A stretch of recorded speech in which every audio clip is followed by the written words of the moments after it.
Hey everyone, hope you all are doing fine.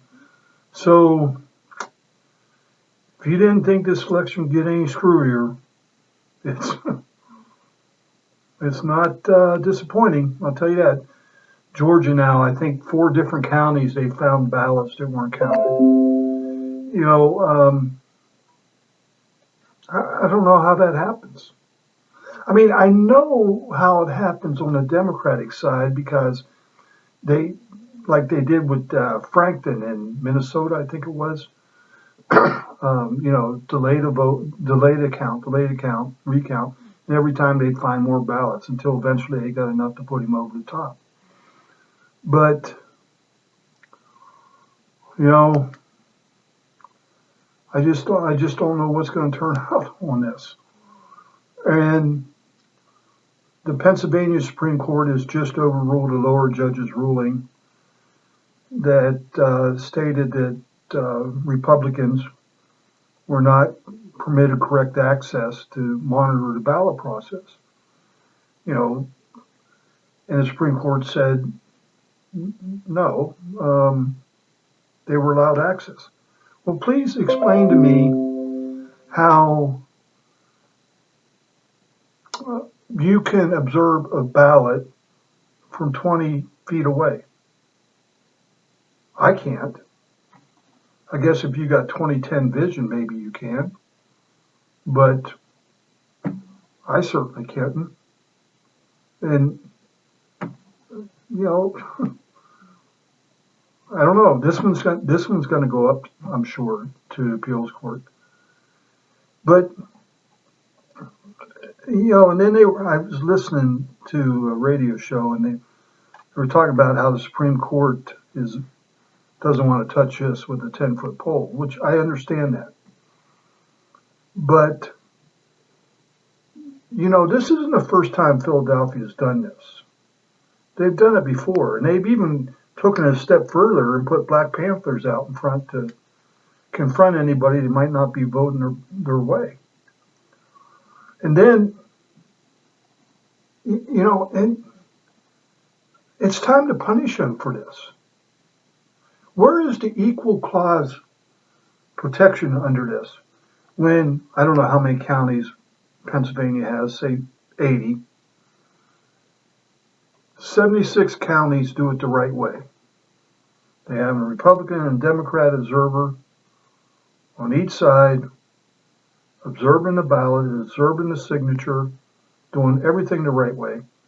Then you got 3 or 4 counties that are limiting access, not allowing a certain group, namely Republicans, to view the ballots. Why would you do that unless you're trying to promote fraud? There's no reason to do it if you're not trying to promote fraud. That's why these other counties didn't have a problem with observing, both parties observing the vote. How is that equal protection under the law?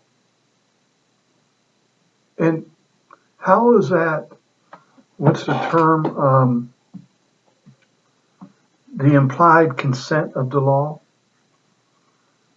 How is that adhering to the implied consent of the law? I believe that's a correct term. And then you go to Michigan, and the Wayne County Board of Canvassers didn't want to certify the vote. There's 2 Republicans, 2 Democrats. The Republicans didn't want to certify it because they said 71% of votes have irregularities. And so, what do the Democrats do? They kick in the full gear, races, boo-boo, bringing their kids into it, blah, blah, to the point that they did what so many Republicans do. They bent down on bended knee and certified the vote. That would have been a difference in the election right there. But, and supposedly they agreed to certify as long as it was audited. Well, once you certify it, does it matter if it's audited after that point? And when is it going to get audited? Is it going to get audited before the Michigan State itself certifies the vote?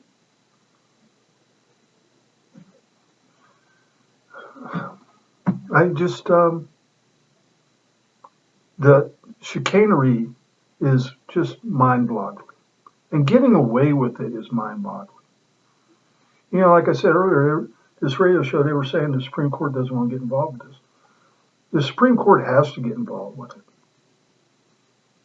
it. These people have to be punished.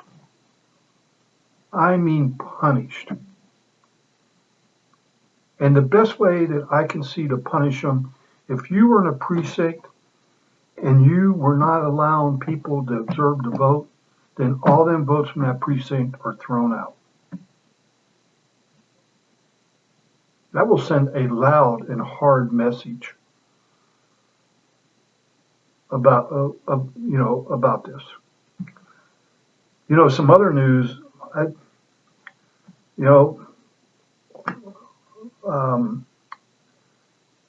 Lynn Woods, who basically is the lawyer, he's a high-powered lawyer, as I said earlier, that is leading the charge down in Georgia. And Sidney Powell, who's leading the charge, I think, nationwide, made some comments either today or yesterday that Lynn Woods said the president won with 70% of the vote with 400 electoral votes. Sidney Powell said that the president won over 80 million votes.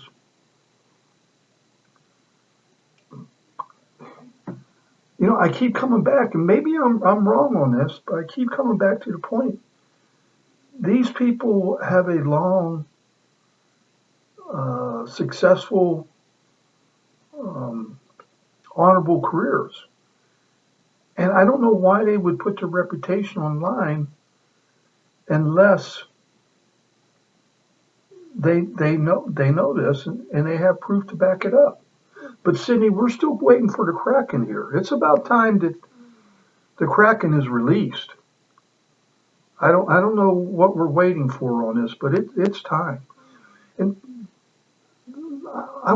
maybe they can't say it right now, but I want somebody to explain to me how you feel the president won 70% of the vote with over 400 electoral college votes.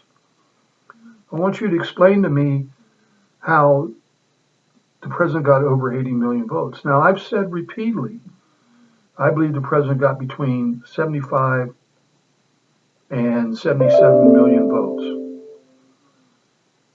And I believe Biden got between 61 and 63. But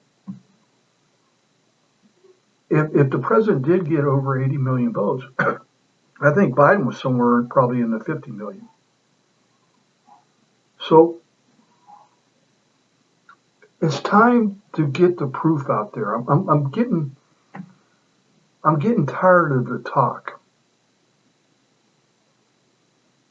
It's time that we start seeing some hard proof. And I agree with them. It makes more sense. Think about this. Here's a guy on one side that stayed in his basement the whole time. Whenever he did go out and campaign, it was worthless because nobody showed up. He was talking to empty parking lots, basically. And then you've got his VP. Nobody shows up for her. Matter of fact, she was asked to leave a restaurant in Florida because the patrons didn't want her around there. And then you got Obama couldn't draw a crowd. And then you got Trump doing 5 rallies a day, drawing between 30 and 50,000 people at each rally. What is that? That's 5. That's 150 to 250,000 people a day. And I don't know if you've ever been to a Trump rally. I haven't. I was going to go to one. But it's basically an all-day affair. If you have any hope of getting in, you get there either the night before or like early in the morning. When they had the rally here in Carson City, I was going to go down to it. And like I said, they opened the doors up at 1, and the rally, he was going to speak at 4. And I drove down there at 9 o'clock, and the line was already a mile long. And I literally had to stop at a crosswalk for 10 minutes while people were walking across. I mean, this was 4 hours before the gates were even going to open. And then, so I decided that I'd go find a spot along the route and just wave my Trump flag and watch the president go by. Found a spot, thought I was really smart. You know, I'm going to be cool on this. So I'll come back about 2 o'clock, expecting him to get there about 3:30 or so. Drive by about 3:30. I got there and there was 50 cars already parked in this spot alongside the road. By the time the president drove through, there were hundreds of cars and thousands of people at that spot just to wave him by. That makes sense. If you're going to pull down an electoral bombshell and get 80 million votes, we got to hold their feet to the fire on this one. We got to hold their feet to the fire. All right, thank you all. Have a good day.